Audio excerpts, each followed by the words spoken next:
All right, welcome everyone to the first episode, installment, whatever you want to call it, of the new Outsiders Friday show.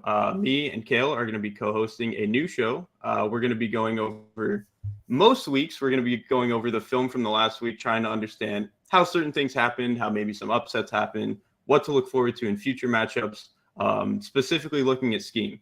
Unfortunately, there's really no film to break down right now. We have one game and the film is not up. So what we're going to be doing this week is just kind of previewing next week's games and just trying to see what we might expect scheme-wise from some of these teams. So, yeah, I'm Derrik Klassen. This is Cale Clinton, and this is our new show. Before we actually get into anything, before we get into last night's games, I want to remind you guys to check out Underdog Fantasy. Are you tired of your season-long fantasy football leagues? Then try out Underdog, the fastest-growing company in fantasy sports. Use promo code OUTSIDERS to double your deposit up to $100 and play in best ball tournaments with $10 million in total prizes, including $2 million for first place for a fantasy team you don't even have to manage all season long.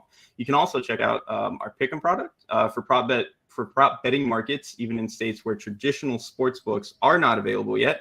And that is promo code OUTSIDERS, OUTSIDERS, for a free deposit up to $100 on UnderdogFantasy.com. Now, let's get into last night. Cale, it was a little bit of a slaughter from the Bills. I think even from the first drive. What do you think was the most interesting thing that you saw, really offensively or defensively, from what the Bills did, especially compared to maybe what they looked like last season? Offensively, we're starting out.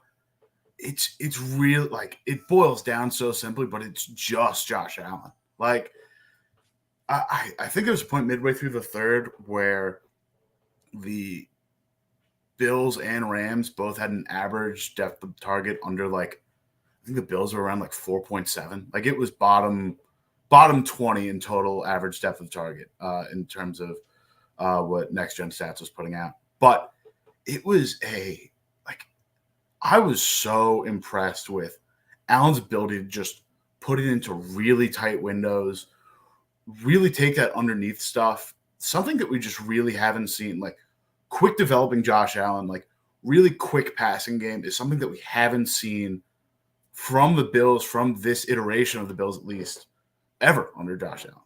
And it wasn't until, the Stephon Diggs touchdown that, like, they really start uncorking the vertical stuff.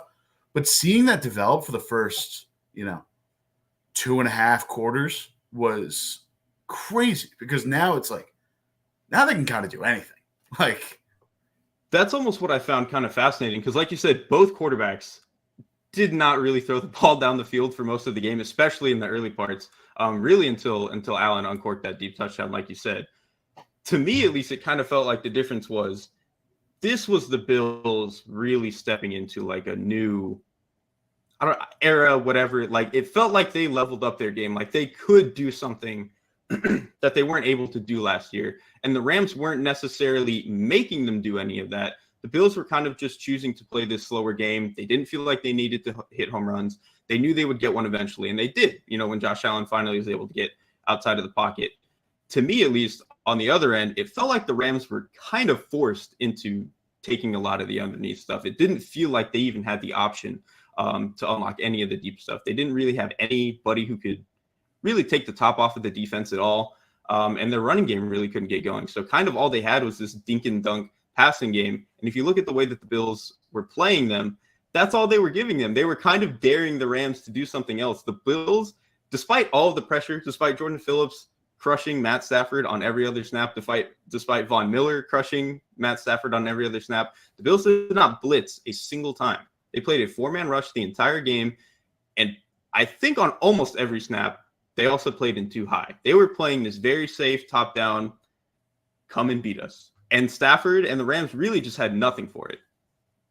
I mean, that's what this Bills front seven can afford you, right? Like, especially without having Tre'Davious White in the fold. I personally thought going into the game, like, oh, this, secondary might be a weak spot. This might be, high scoring. And then you just watch 4 Bills blue jerseys in the backfield on every single play. Like, they're like, the pressure that they're giving Matt Stafford to get this ball out as quickly as he can. They couldn't afford to wait for things to develop. They couldn't afford for, Stafford trying to boot. Like, also, this elbow stuff is getting really scary. Like, that seems pretty real, that's a separate conversation, but it's I was worried coming into the season. This confirmed every fear that I had. I remember early in the broadcast, they were like, yeah, he rehabbed like a pitcher, and then they told him not to throw for 3 months. I was like, 3 months for an NFL quarterback? That seems really bad. That seems like not where you want to be going into the season, especially with what I think is really actually going to change the entire Rams offensive scheme, or is going to have to over the course of the season. That offensive line probably sucks. And last year it didn't. They obviously had Whitworth, who was still really good. They even had Austin Corbett at right guard, who was not fantastic, but is a hell of a lot better than what they put out there last night. And so much of what the Rams did last year was they kind of abandoned the McVay, Shanahan mold that they had gone to previously, where they were, heavy under center, play action, motion. They were trying to deceive you. Last year it was, nope, we're getting into gun. We're going to throw the ball around the yard and drop back, and you're just going to have to get home. And teams really couldn't with 4. And then if you blitz Stafford, he was just so good at kind of seeing all that stuff that you were kind of in this damned if you do, damned if you don't situation with trying to get home to the Rams. What we saw last night is, and granted, the Bills probably have a top 5 front, so they're not going to get pressured like this every single week. But I think we saw that teams are probably going to be able to get home with 4 against the Rams. And if teams can do that, on top of some of what might not look great with Stafford's elbow, I don't know how this team is going to have the drop back game that they had last year. And really, if you look at their offense last year, they didn't have anything outside of their drop back game. They couldn't run the ball, and their play action wasn't very good. Yeah, I mean, they couldn't run the ball last year with 40-year-old Andrew Whitworth in the fold, who was solid, admittedly solid for him. But, the downgrade from Whitworth to Joe Nopu, Austin Cale had this on Twitter. Whitworth allowed 20 pressures in 18 games last year. Nopu allowed 8 pressures last night. Like, that's on its own is nuts. But if anything, I'm almost surprised it was only 8. Having watched it. I mean, talk about commentator's curse. Just the one play that Collinsworth highlights in the broadcast, like, look at Nopu. Like, Nopu could have the help. Like, shaking off Von Miller. Next play, immediately Von Miller in the backfield on back-to-back plays. I mean, next play, Von Miller just crushes his face mask in, and it's like, so that's how the game is actually going to go. Yeah, that was a rough showing. But on top of that, like, stepping aside from the problems in pass pro, the Rams had a 29% success rate on run plays. Like, that's bad. That's really bad. And there's still personnel issues. Kyron Williams now out up to 6 weeks with a high ankle sprain. The snap disparity between Darrell Henderson and Cam Akers, a lot of guys on milk cartons last night for the Rams. No Allen Robinson, no Cam Akers. Akers gets out snapped by Henderson, I think 55-12. I mean, I know we're a game in. We're not even a week in yet, but I already have a lot of personnel question marks for the Rams right now. Yeah, and honestly, one of the other questions I had with the Rams offense was, last year they didn't really have like a run game identity, but it didn't matter because they were the best passing game in football. So it just didn't matter. You kind of just had to run the ball for the sake of, like, we can't throw the ball literally every play. If the passing offense is going to be worse, they really needed to find some sort of rushing identity. I don't know what theirs is, because they clearly don't want to go back under center, because that's going to change their entire passing game identity. So they don't want to go back to all the, weak zone stuff that they did with Goff and Todd Gurley and all that stuff.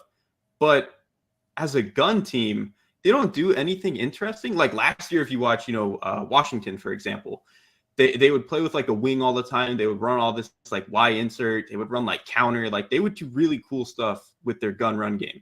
The Rams don't really have that. They're kind of just basic. And again, kind of just running for the sake of running. If that's going to hold up, if that's going to continue this year, and especially like you mentioned with guys like Henderson and Akers not really looking like they're capable of being lead backs right now, I don't know what the floor for this offense is. Like, it could get a lot worse than even it was last night. I mean, maybe Van Jefferson helps a little bit there. I understand the loss there, and they were kind of working through platoon there. But, I mean, you can't have, Ben Skowronek be your second wide receiver in targets. Like, alone, like, the target share that Cooper Kupp had, 15 of Stafford's 41, 13 of Stafford's 29 completions. Like, the offensive identity is Cooper Kupp right now. And if Stafford's arm is like this and the offensive line is like this and they're just forced to rely on these, more quick developing short pass patterns, it's going to be a long season for LA. Right, because they don't have guys who do that. Like, that's not really what Allen Robinson does. I mean, granted, it doesn't seem like Allen Robinson does much of anything right now, but he's definitely not a guy you really want in the quick game. Ben Skowronek, I said this before the show, he feels like a joke that has kind of gone too far, where they were like, what if we got a guy who's like Cooper Kupp, who looks like Cooper Kupp, and now he has to start for them, and they're like, oh, God. And then none of their other receivers really offer that. And really, truthfully, none of their tight ends are that either. Like, even Tyler Higbee is really a guy you kind of just want to either get the ball on screen so he can use his athleticism, or on like deep overs and stuff. He's not, the old man Jason Witten where he can catch all these button passes and stuff. Like, they have no. It's really hard to see how the offense is supposed to gel together, I guess is the way to put it. And maybe the Rams are just treating this as their preseason. But until I think we see them play more, this is going to be a problem. I feel like we've hit on this game enough. Was there any parting notes you had for either side of the ball on this one? Just a quick note on the defense, because I think also if this defense, it looks like it's not quite up to snuff, that the stars and scrubs model hasn't quite panned out, because now, you expect a star like Bobby Wagner to come in, like fill that role. It's, they haven't addressed linebacker in a long time. Bobby Wagner was not able to really fill that Mike role properly. And on top of that, unbelievably slow to me. Like, I haven't seen age show like that in a long time. And I think, like, I forget where someone mentioned it, but that All-Pro nom last year, I didn't watch a ton of Bobby Wagner, but that second team All-Pro nom he got must basically just be off of name recognition. It's because nobody knows linebackers and everybody knows Bobby Wagner. Exactly. On top of that, the secondary is looking rough. I'm just looking at that the dots from the Stephon Diggs touchdown. I had originally posted it in our in the FO Discord for the Audibles Live. We're talking through people. I had posted the Diggs and Ramsey dots in that chat, saying that Ramsey got cooked. Matty Brown points out on Twitter, I think it was just a mix-up in like cover 4. Ramsey thought he had help on the backside, kind of lets up, realizes he doesn't. You don't want Ramsey in cover 4 at all. Like, you're bringing Ramsey in to be the one playing man. But now I just don't think that they don't have the safety help they don't have the safety skill set, period, to kind of manage that out. They don't have the quarterback stuff to run. They don't have the quarterback personnel to run man underneath it. And they don't have the pass rushers. I mean, they have Aaron Donald, obviously. Yeah, Donald, yeah. But Floyd and Hollins, I can't remember who tweeted this. It might have also been Austin Gale again. But they did not generate a single pressure between those two. And I think we all knew Floyd benefited from having Von Miller from the other side. But he was still a solid player in his own right last year. But when the other guy is now Justin Hollins, who was like their 4th guy last year, that's a really bad spot to be in. And I think we saw if they're not able to generate pressure against what is like a fine Bills offensive line, like they're not great, they're fine. And if they can't generate pressure against those guys, I don't know what they're going to do when they really have to win games come, December, January. I picked them. I thought this was going to be a great, the FO writers predictions come out. We're doing Super Bowl stuff. Oh, this is a perfect bookend. We're starting the season Bills Rams. I think we might end the season Bills Rams. If this is the overreactions in week 1, yeah, but if this is the Rams team we see the rest of the way, I don't know if they make the playoffs. This is a bad situation. Their only hope is that the rest of the division is also like kind of shaky. That's really their only bet here. But I think enough about week 1 or about the first game. I think we've pronounced the Rams dead for now. Let's move on to some of the bigger games this week. So I think we're not going to hit on every game. Obviously, we can't hit on the rest of the 15 games, but let's at least hit on some of the primetime games. And the first of which is going to be Sunday night, which is Tampa Bay Buccaneers going to Dallas. My biggest question about this game is the Dallas Cowboys receivers and what this offense is supposed to look like. I even have this question, what it's going to look like with Michael Gallup, but Michael Gallup is probably not going to play in this game. He's still nursing a bit of an injury. I know he was in pads in practice recently, but it still is probably more likely that he's not going to play in this game. So to me, I'm just curious how they're supposed to fit this offensive personnel together, because I do think CeeDee Lamb is a borderline star receiver. He can play in the slot. He can play outside. But I just don't know how they fit the rest of these guys around them, because they did draft rookie Jalen Tolbert. He's pretty much just an X who you're going to have run vertical routes, and that's really all he's got in his bag. And then after that, it's kind of just like Noah Brown, who has a little bit been inside and out for them. He kind of blocks, but that's it. I just don't understand where this offense is supposed to align these receivers to get everybody open, because it seems like no matter what they do, teams are just going to be able to have an answer to get two guys on CD. Yeah, there's no real threat anywhere else on this wide receiver depth chart, which is also very shallow. I mean, you lose Amari Cooper, and all of a sudden, everything feels like it's, there's that thing where everyone, moves back up a rung now because you have your number one guy out. And they lost Cedric Wilson, who not great, but that also hurts the depth. No, necessary. Yeah, like an absolutely huge part of just keeping this core intact. Gallup out, which I don't know how he comes back that soon. Like Ed Warder reported that he's in full pads doing practice this week and like getting in individuals. Regardless, I don't know how he makes a comeback that quickly. That is, and I don't know what he seems like Dallas realizing. That to me seems like Dallas realizing, like, if he's not out there, we have major issues, and they're just trying to get him back out there by any means, which that sounds like he might get hurt again if they do something like that, which obviously you don't want for anybody. Yeah, and my biggest thing in this game, not to immediately return back to the Rams conversation, but my biggest thing in this game is both the offensive lines. On Dallas's side, massive turnover. Losing Lyle Collins and Connor Williams in the offseason. Losing Tyron Smith to injury. They're making some adjustments here. It's on Jason Peterson, practice squad. Tyler Smith now kind of gets thrust into the opportunity. But that's a lot of turnover to deal with. And I know Tampa Bay's front seven's lost some pieces, so maybe it's not as aggressive of a pass rush in the front seven for this game in particular. But I really worry about Dallas's ability to get the ball out quickly and allow plays for them to develop. On the flip side, the entire MO around Brady's game is, you screw Brady up by getting interior pressure. You get pressure up the middle. And the biggest gaping hole in this Bucs roster right now is the middle. You lose Ali Marpet to retirement. You lose Ryan Jensen to a season-ending injury. You get Shaq Mason in the mix. It's great, but it's still a big area of concern. I think just, not even just the trenches, the middle of the trenches is going to be the biggest issue for both these teams. I think it's going to be it might lead to some chaos early, especially because it's week one, but I'm just excited to see how it plays out, especially on Dallas's end, because Dallas's offense just feels like it's just been kneecapped compared to what it was last year, between offensive line turnover.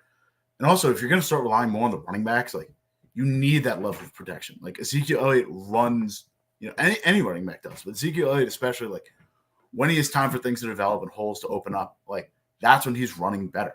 Like, the only way this offense is going to have success is with, like, just league average offensive line play. Like, that's really all you need. And it doesn't, with this much turnover, I don't know if they get there. I really don't either. I think it's going to be tricky. At least for Dallas's offense, I feel like, at least in this game, their answer has to be Tony Pollard, right? Because at least as things kind of stand now, CD is probably their only big play threat. And if we assume that he's, obviously their only good receiver that's going to be playing this game, the Bucks are not going to have issues, getting bodies on him. They're going to have to rely on Pollard in the passing game. I just don't know how they're going to do that. I don't know if they want to go into just having Pollard as the only back on the field more, or if they want to go to maybe more empty, split both of their running backs out. I don't know if they want to do more two-back stuff, which would be kind of foreign to them. I don't think they did that much of it last year, even though they obviously both of those running backs are really good. I think maybe they just don't know what they want to do with both of those guys, which actually is kind of a shame to me, because I think one of the huge values of playing like split back or two back is pass protection. You obviously, like, if you're playing in split back gun, you can really help your tackles out, which, like you mentioned with this offensive line, they're probably going to need a little bit of help. And it would be really nice if they could squeeze through the interior a little bit and then get help on the edges. And both Zeke and Pollard are pretty good pass protectors. Zeke, maybe the best in the league, and Pollard is better than I realized last year. I think, honestly, like he really, I think, kind of came into his own in that regard. So I think that is really going to have to be their way of getting explosive this game, is just finding ways to get Pollard the ball, because I just don't know who else on this offense, if they have the ball in their hands, can create an explosive. And luckily for them, the Bucs really bad against defending against running back passes last year. I think they allowed the fourth most targets to running backs last year. And I think we're like 22nd or 23rd in DVOA. So that might be their edge, but it just kind of, like I think we both mentioned, it seems like the rest of it is a little too incomplete.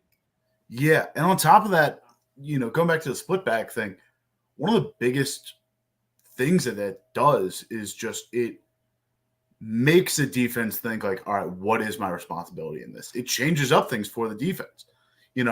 Having that extra guy in there, there's now new responsibilities, especially in coverage. Like, if you're going to try and at least manufacture open guys, especially with the turnover that the Bucs have had in the secondary, losing a guy, God, now I'm blanking on the name. Went to the Jets. Whitehead?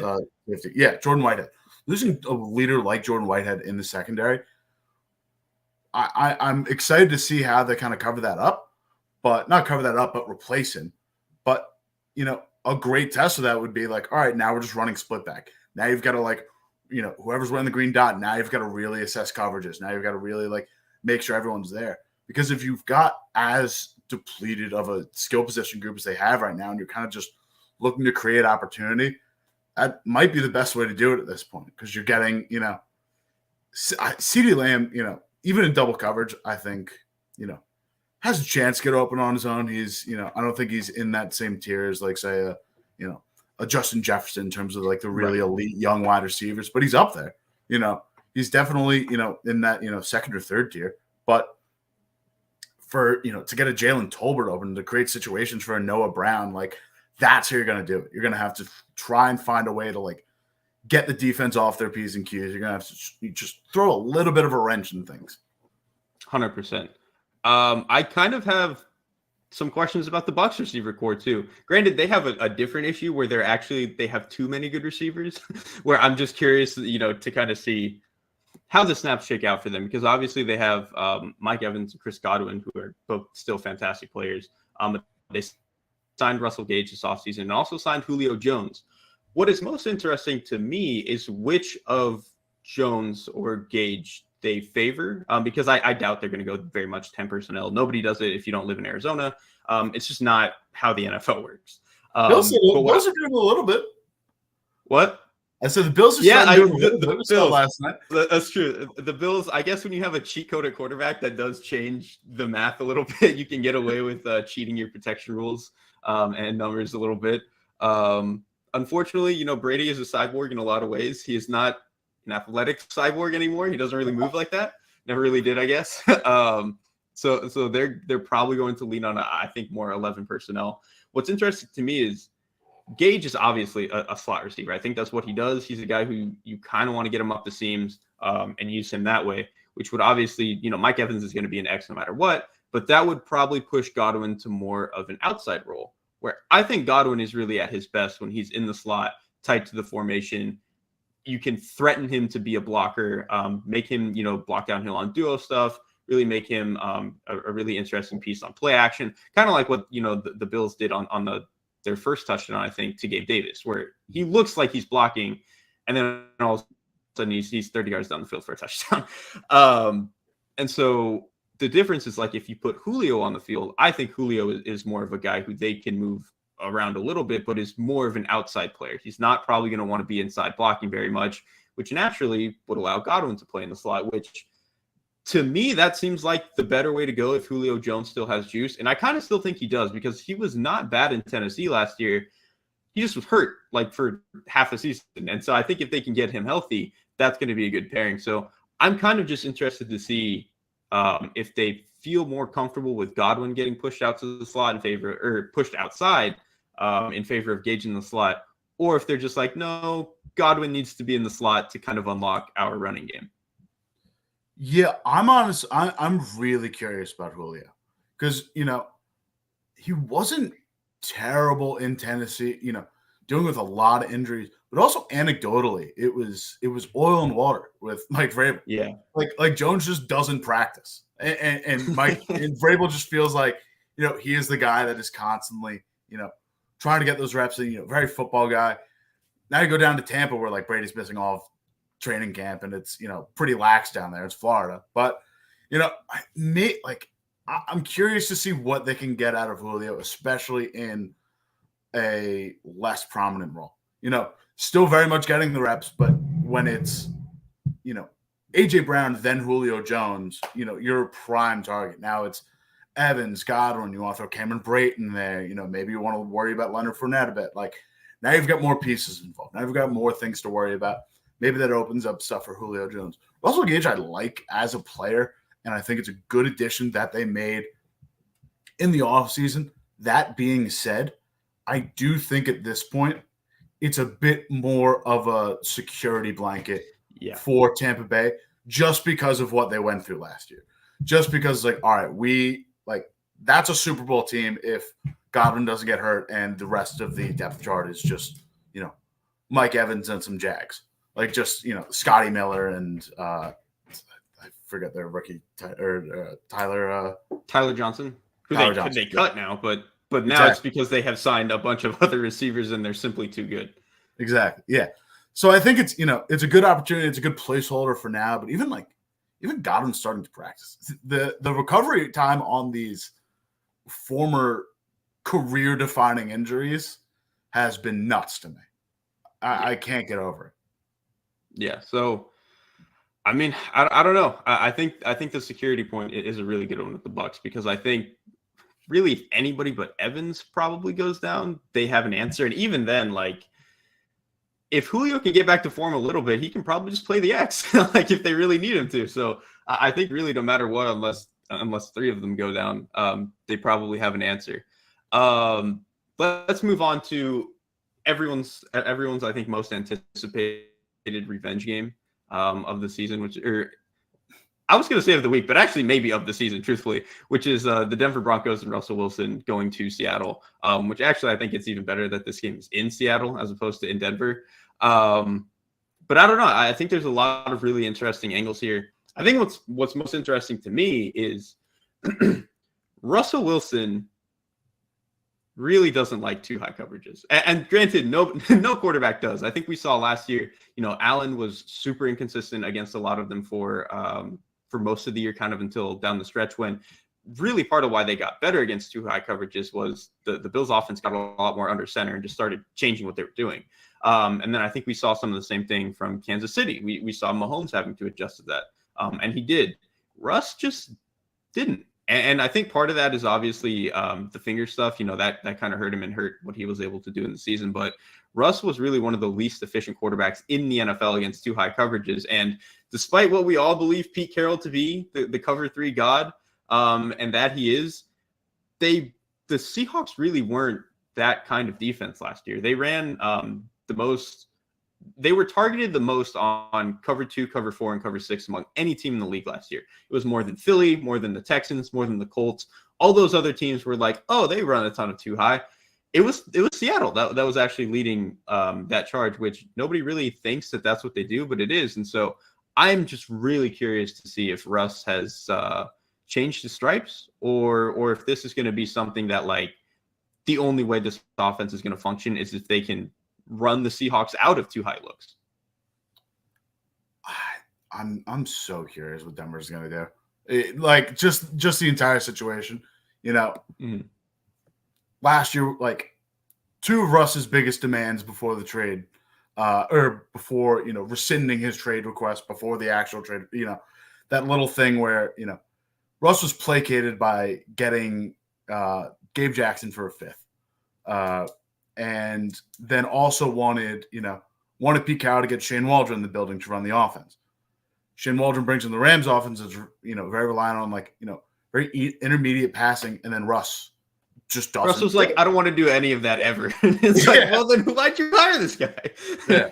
It makes absolutely zero sense. So now that, Nathaniel Hackett's talking like, all right, yeah, we're going to, build the entire offense around Russ. I don't know what that looks like. He's brought up a lot of just kind of vague tempo stuff. And beyond that, I really don't have a sense of what this is going to be. I think that's the thing is are we going to get what Russ wants the offense to be or what the Russ offense ultimately always becomes? Because I think obviously what Russ wants to be is he is a let Russ cook guy. He wants to be in gun. He wants to have things spread out. He wants to kind of go willy-nilly and just chuck it around the yard, which 5 years ago, sure, that Russell Wilson was the best at that. We didn't even have Mahomes at the time. He was the Mahomes at the time in that regard. Now that he's kind of older, I just don't know if he has that kind of juice. And we've seen last year, the Seahawks were really bad when they went to empty because one, I think Russell Wilson just doesn't have, the athleticism that he used to kind of make some of those scramble plays. He'll still do it from time to time, but it's not the we know this is part of our offense. He's also just not a good quick game passer. That's just never what he's been. Even when he was an MVP level type of player, that's just not what he was. He wasn't throwing quick outs and quick slants and drag routes and all that stuff. He was waiting for the moon balls. He was waiting for deep crossers. And so to me, if you're going to throw those kinds of routes, you kind of have to get under center. You kind of have to run the ball and generate these play action where you're getting these tight splits to run those tight overs, to run those tight posts, to run those corner routes. That's the type of stuff Russ wants to throw, but he fights the fact that to do that, you have to get under center and run the ball. It's a really weird dichotomy of how he thinks about this. And so, yeah, I'm just kind of curious to see how they're going to make this work for Russ. And I'm really honestly not expecting it to work for the first couple of months of the season, but you just hope that by the end they kind of figure stuff out. Yeah, I mean, the offensive personnel they have around is almost too good. It's too big to fail. It's too good to not be some level of productive, even if it's clunky. Exactly. Yeah. And listen, first year head coach, Russ in a new system for the first time in almost a decade. It'll take time to get there, but excuse me. I'm excited to see where it gets. Honestly, where I just have morbid curiosity, how big of a drop off is current Russell Wilson to Geno Smith? Because I understand the limitation, but I also understand what Seattle's kind of wanted to run pretty predominantly over the last, 2-3 years. I think, despite which, by the way, I've never seen a more coordinated blitz between, Carroll, the GM, and ownership, all releasing statements during Russell Wilson's introductory conference to Denver. Now this week, Tyler Lockett's talking about how the 12s should cheer them on. Carroll gets asked the same question. He's like, yeah, I'll leave that up to them. There's some legitimate animosity there, but also no one knows, Russ better than Carroll at this point. And I think, that's the reason why we've had these weird ebbs and flows in the offense. We've had the let Russ cook into just this complete 180 between, the bashing of heads between Carroll and Brian Schottenheimer. I just want to see what they have Geno do. And it especially affects DK Metcalf because I don't think Geno has, Russ, despite his aging, still can throw the moon ball, can still hit that shot. Absolutely. His efficiency numbers, as a scrambler have gone down, overall as a passer, he's taken a bit of a dip, but he can really still hit that. And I just want to know what Metcalf's route tree looks like with Geno under center, because like Metcalf signed the extension this offseason. He's now, acquired the bag. He's locked into Seattle for the long term. I don't know if Smith has the arm to run the only, hit Metcalf on the only route he knows how to run, which is, the go route. Yeah. I really think we're going to see more of the Garoppolo-esque type of offense here. I think because, it's funny that, you mentioned this earlier, like Russ brought in Waldron to do a lot of the intermediate stuff and then immediately realized he doesn't actually want to throw any of those routes. Geno will throw him, man, sometimes to his detriment, because he can be a little overzealous at times, I guess is the way to put it. But I think you kind of need to if you're going to run this, under center. We're throwing all these glance routes, digs, that sort of stuff. And I think Metcalf can do enough of that. He's a huge target. And I think Smith, despite some of his decision-making at times, is actually fairly accurate when he does get to the right target. And so I think that's kind of the structure of the offense that we're going to see. And I think it's what Carroll has wanted to do all along, because I think if you look at the types of running backs that they've drafted, the amount of capital they've put at running back between Penny and Walker now, I think they really want to be this, we're going to run the ball at you and then we're going to throw over the top of your head. I don't know what that's going to look like over the course of the season. Obviously, even if they do get better at that than they were with the Russ offense, obviously Russ did so many other things for the offense that it's not going to be close to as good. But I do think in this game, it could kind of work, because if there's one spot where I think this Denver roster as a whole is not good, it's at linebacker. Those guys, they got, I think, protected by Fangio's scheme a lot last year. I think the safeties and defensive front really did a lot for the linebackers. They're changing things up a little bit, so I'm curious to see how that's supposed to go. But I think these are linebackers that are consistently not always in the right spot, I think, particularly against play action, and I don't think they're all that athletic. And really the only athlete they had at the position was Baron Browning, and they moved him to the edge, which, might work and give them, some surplus value in other ways, but it hurts what I think they're going to have at linebacker. So if Seattle is going to turn into this, we're going to run the ball at you, play action, throw over the middle with DK Metcalf, this is kind of the team to test if this can actually be viable for them. Yeah, I'm excited to see what they do behind this offensive line, too. Charles Cross looked, solid in the preseason. I'm excited to see, how that continues to develop. And also, I realized, I think I said Dwayne Brown before. It was Gabe Jackson for a fifth, not Dwayne Brown. Russ's entire career in Seattle, his trade request was placated by getting Gabe Jackson. But, yeah, Rashad Penny, his come on at the end of last season was really strong, ended on a really high note. I can understand why Seattle wants to go to the run-first model. But I also don't get why any defense wouldn't just say, yeah, try me. We'll stack, maybe stack 8 in the box. It's, it's DK Metcalf and Tyler Lockett, but it's also Geno Smith. Right. Geno Smith looked great in the preseason. I don't know how threatening he's going to be through an 18-week regular season. 100%. Last thing I will say on this game is Todd Singer in the comments mentioned Russ did throw a famous quick slant in the Super Bowl. That's what happens when he has to be a quick game passer. So we'll see how it goes in Denver. Moving on to actually we're done with the primetime games. That Denver game is supposed to be the Monday nighter. Another matchup I thought was supposed to be really interesting, at least schematically, is New England at Miami. And obviously the big one is, what the hell is this offense supposed to look like? Because I think there are 4 different angles where this makes no sense. They obviously brought in Mike McDaniel, who is tried and true Shanahan guy. He, I believe, was their run game coordinator last year.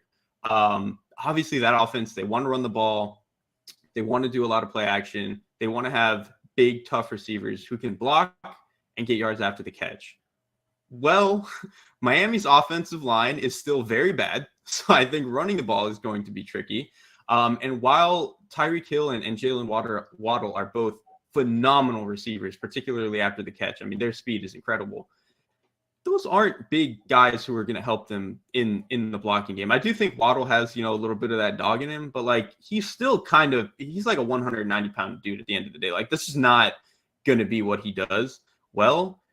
And then you also have the Tua of it all. Like, is this really, like, if you graduate him to more of a Shanahan offense where he does have to make a little bit more legitimate throws, especially over the middle of the field, as opposed to just a lot of the RPO BS he kind of got away with last year, is that something he can handle? I'm really not sure it is, especially when you consider the fact that, like, those offenses, in a lot of cases, you're probably going to have to hold the ball a little bit more. Tua is a guy to me that feels like the longer he holds the ball, the more prone he is to something going wrong. Like, whether that's him making a poor read, whether that's him getting antsy in the pocket, just something going wrong. And that's why I think he was so good at the RPOs, is he's incredibly accurate, and it just let him get rid of the ball. I'm just really curious to see how much of maybe they keep some of that RPO stuff, or how much, Tua just kind of has to grow up and play in more of a legitimate offense. Yeah, I mean, speaking of growing up, it's crazy we haven't seen, I understand injury, but like, it's crazy we just haven't seen a full season of Tua yet. Like, just a full 16, 17 games of him. It's in year 3. I feel like we would have gotten there at this point. I'm excited for the system. I'm excited for what McDaniel brings to the table, just because I like all the pieces. It feels like you're just like you're doing like the Madden custom drafts where it's like, oh, like I've got the playbook in, and it's like, oh, I've got all these fun pieces. Like, it's kind of like you mentioned with Denver. Like, even if it's clunky, they are simply too talented for this to not be some kind of good. I know. And all the skill sets outside of Mike Gesicki, who's just good on his own, but doesn't quite seem to fit in this system. The trade rumors seem to, picking up steam a bit there. But the rest of it between, Tyreek and Jalen Waddle, you look at the running backs, Chase Edmonds, Raheem Mostert. Like, these are guys that are able to create a ton of space. If you're going to build the whole yak system around, you're going to build the entire offense based on yards after the catch and getting guys into open space. I'm interested to see how that kind of just shakes out for Tua. Like you said, just waiting for things to develop, being forced to make those tougher throws. It's going to be really interesting to see. I also, you talk about like the RPO heavy kind of like training wheel offense that Tua has been in the last 2 years. Like, how much is McDaniel going to let him uncork it? Like, the sample size is small, but the efficiency numbers deep are there. He's a solid deep thrower. He's not fantastic, but he's solid. Like, are we going to see that more? Like, are we going to see that more? What's it going to look like? My real questions for this team is just, at least we have an idea of what Miami's scheme is going to look like. I have no idea what New England's going to try out there. I don't have a clue. Yeah, they kept saying they were going to do all this Ram stuff, but like they didn't hire anybody who was from those systems. So I don't know how they figure that's supposed to make any sense. And now they have a former defensive coordinator supposedly running the offense. None of it makes any sense to me. And like, truthfully, I don't even think they have the personnel to run this kind of offense. Like, Mac Jones, I think, fits the profile for that kind of quarterback. And I think like they probably need more speed at receivers to really unlock this kind of offense. But like, maybe Tyquan Thornton gives them something eventually. But from an offensive line perspective, they feel more of like we want a gap scheme. We want to punch you in the face. We want to run downhill. We want Ramondre Stevenson and Damian Harris to just go forward because that's what they're best at. If they're going to lean into more of like this outside zone-ish scheme, I don't understand how that fits their running backs or their offensive line. And I think I even saw some headline today that they were like, the Patriots might abandon this offensive scheme. Well, shoot, they probably should. You also probably shouldn't have spent the last 3 months trying to bring in a new one. Exactly. The way I'd always seen it is kind of more, San Francisco than LA. But even with that, like, the guy who I thought would be the biggest, kind of do-it-all gadget guy is Kendrick Bourne. And he's apparently been in the doghouse all summer. And we just haven't seen he's like down the depth chart somehow. It makes no sense. With what they're working with right now in terms of, Devontae Parker, Nelson Aguilar, and Jacoby Meyer, I just don't know what they're going to try out there. In writing the Patriots chapter, I was the just total enigma of this offense, almost offered up more optimism than anything, in the sense that it's like, oh, if this is just a blank slate, I can see how everyone's got a role. Devontae Parker's contested catch. Nelson Aguilar's downfield. Jacoby Myers over the middle. Kendrick Bourne's gadget guy. Even still, like, a lot of guys are wearing a lot of hats here.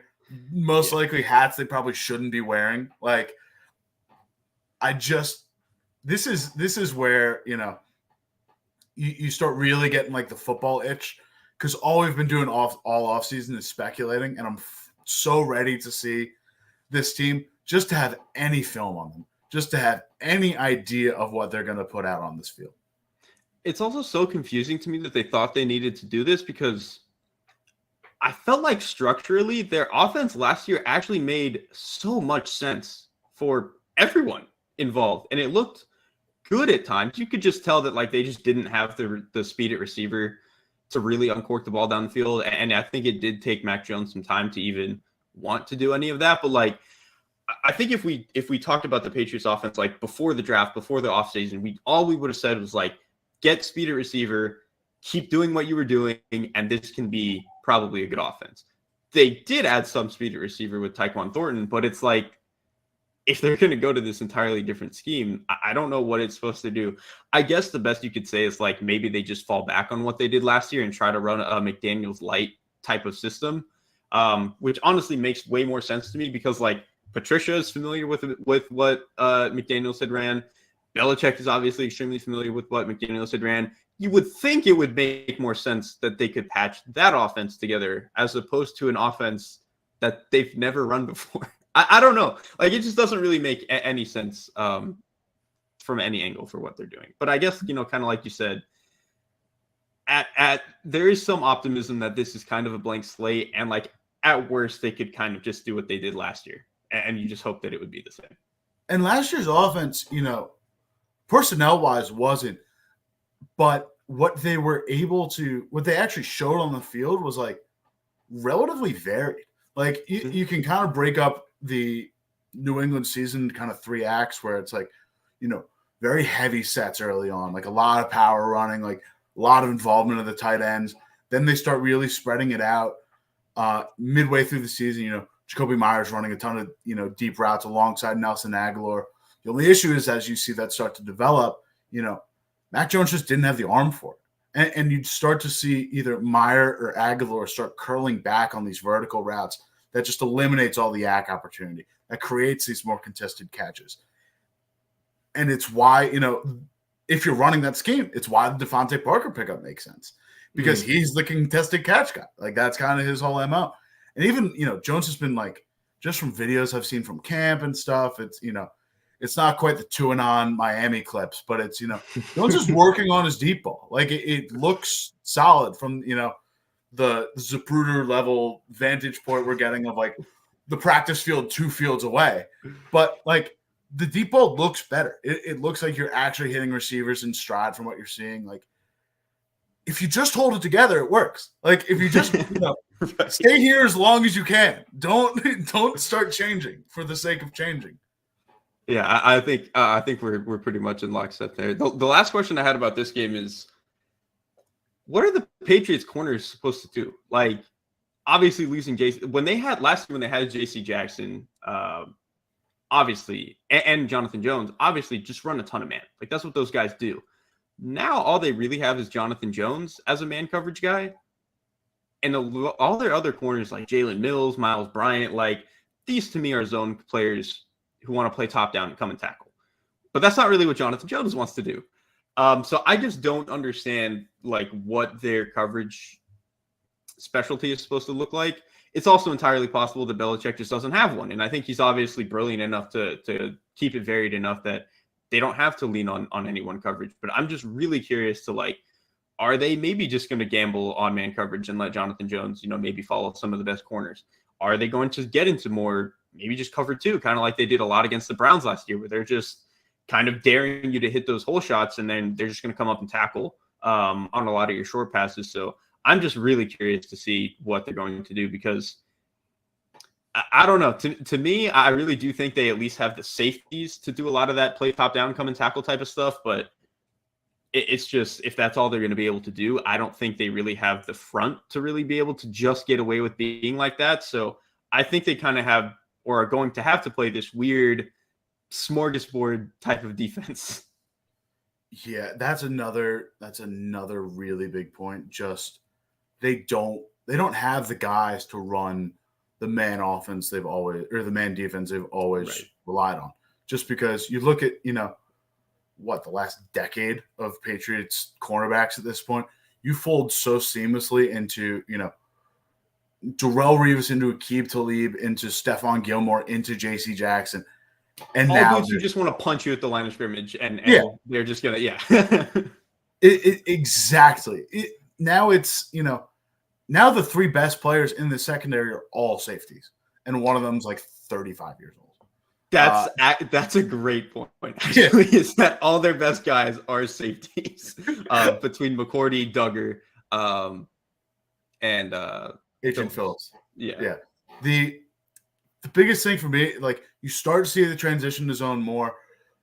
I'm so curious because Jonathan Jones, especially in cover, by the way, was very surprised they covered. They just cut Terrence Mitchell outright, which I feel like Mitchell is like a passable number 2. He's not good, but like if he's your number 2, you can get away with it.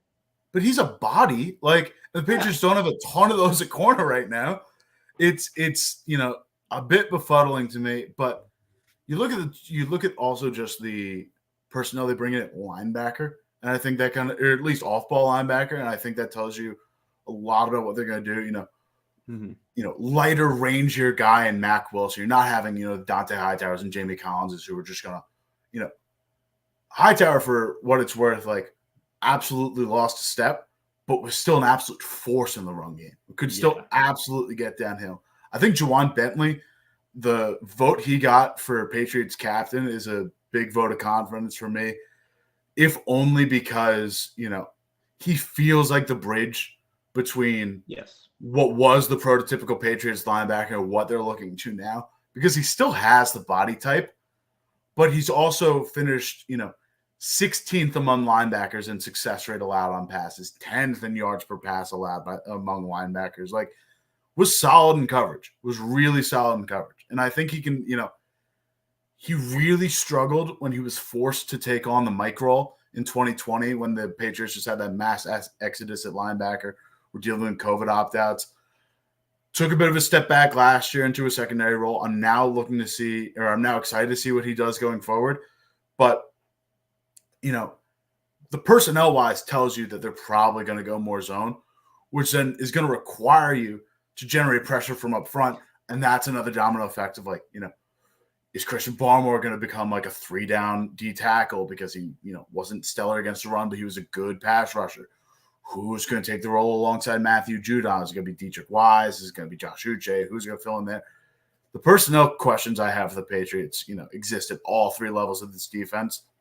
And again, it goes back to the biggest thing I had when writing this book chapter was just all I have are questions. I have no answers. Every, offense, defense, every side of the ball, all I have are questions, and all I need at this point is just game tape to see where it goes. 100%. Well, that wraps up most of the big matchups I think we were going to talk about. Is there any week 1 storyline, narrative, maybe just something for the rest of the year that you really want to hit on before we get out of here? Briefly, I'm just really excited to see what this Eagles D looks like, because we're projecting them to jump from 25 to fringe top 5 in defense. Like, that's a massive leap. All the additions that they're making, I'm excited to see. And they get to go against America's team, the Detroit Lions, to start off. So that'll be a fun game to watch. Also, just if we're talking just week 1, the tale of 2 quarterbacks in San Francisco and Chicago. I'm excited to see Trey Lance in his debut. I hope the Bears trot out, something decent for Justin Fields. But despite, situations on kind of polar opposite ends, I feel like the vibes couldn't be more different. Things seem to be pretty solid in Chicago for Justin Fields right now, despite him having nothing.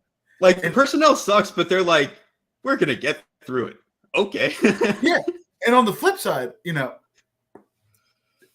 especially after the way the Rams looked last night, I feel pretty confident in, the 49ers being a potential contender in the NFC West, in the NFC period. But everything around Trey Lance is just weird. They bring back Jimmy Garoppolo and then have to actively refute reports that Trey Lance was like annoyed by the situation. Trey Lance's whole offseason goal was getting captain. And the 49ers go 6 captains instead of 7 just to not put it up to a vote for it. Like, there's so many little things in here that are just like, something feels really weird about this entire situation. Yeah, I'm 100% with you. And I love Trey Lance. I think he's insanely talented, but I don't know. The vibes are very interesting. And then with Chicago, all I'm hoping for that we see this week, man, especially against this front, please just protect him. Like, please just protect Justin Fields, man. Like, I think he is talented enough to pin the ball on these mediocre receivers. Just give him a shot, man. Like, give him some time. Anything. That's really all I'm hoping for. Anything. I know he's hurt, but like, what with a fully healthy roster, like N'Keal Harris, your wide receiver 3. Like, he's going to make something work on this. Like, you're giving him absolutely nothing. Please just give him protection. That's all. Give him time. That's all we can hope for. All right. I think we've done it. This is our first episode of the installment. Obviously, like I said, everyone that is watching, the show is going to be different in future weeks. We're probably going to be breaking down film clips from the week and kind of trying to see what we can take from that, try to see what we can project forward. Until then, thank you all so much for watching. And we'll see you then.